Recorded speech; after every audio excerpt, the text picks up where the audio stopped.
Mr. President, Madam Prime Minister, my ministerial colleagues, Excellencies and friends. Let me begin by expressing my most sincere appreciation to all of you for joining us this evening. Your presence means a lot to us. It also expresses the sentiments that you feel for India and underlines the importance of South-South cooperation.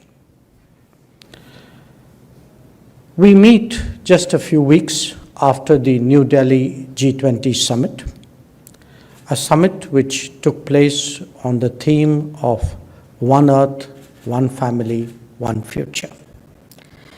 Now, it was a challenging summit. It was actually a challenging presidency. And it was challenging because we were confronting a very sharp east-west polarization as well as a very deep north-south divide.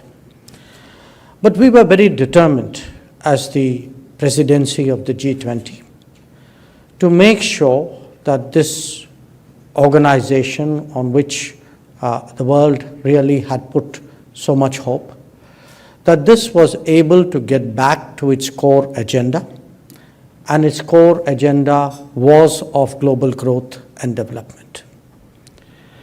So it was appropriate that we started our G20 presidency by convening the Voice of the Global South Summit, an exercise which involved 125 nations of the South, of which most of you in some capacity participated.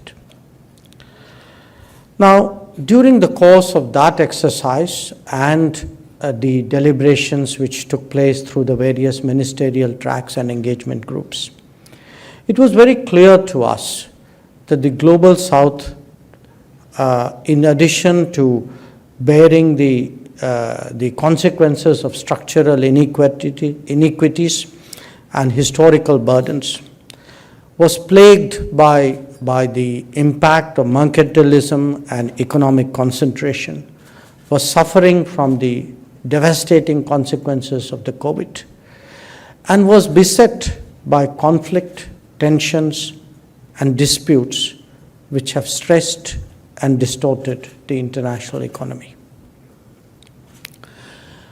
With each passing day, in fact, it has become clearer to us that today geopolitical calculations and geopolitical contests are impacting very basic requirements of many countries, including their affordable access to food, to fertilizers, and to energy.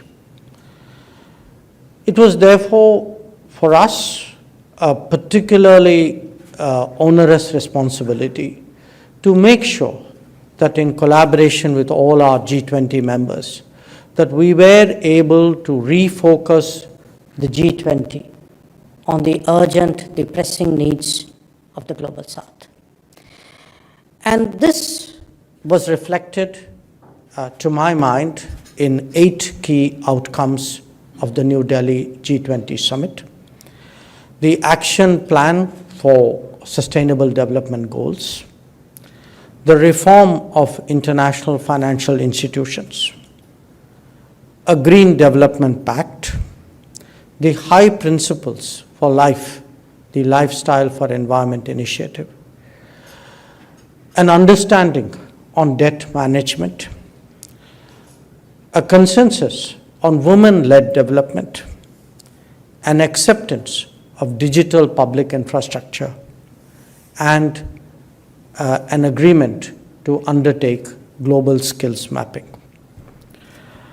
We do believe that the New Delhi summit of the G20 has in many ways laid the foundation for the international community really to look at its development prospects, hopefully with greater optimism, certainly in our expectation with more resources, and that the decade ahead would allow us really to overcome the challenges that we have all experienced over the last few years.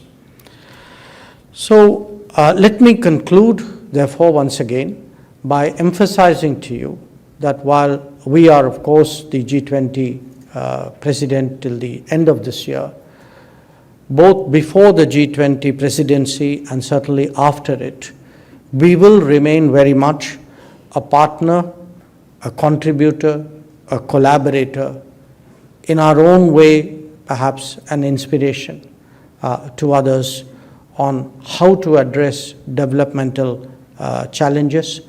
Our experiences and our achievements we place before you in a spirit really of sharing.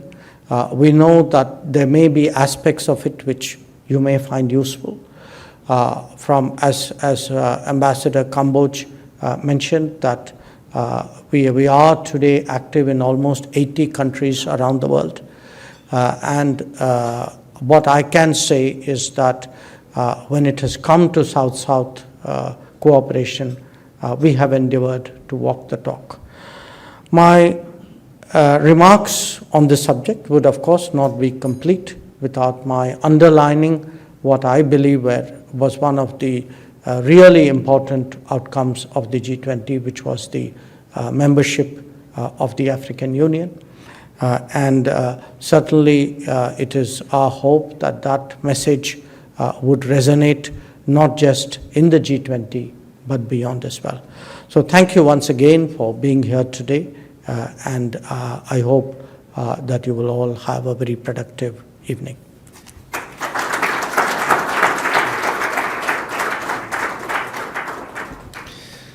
Thank you, sir, for your remarks. Excellencies, I would now like to invite Her Excellency, Honorable Fiame Naomi Mataafa, the Prime Minister of Samoa, to deliver her remarks.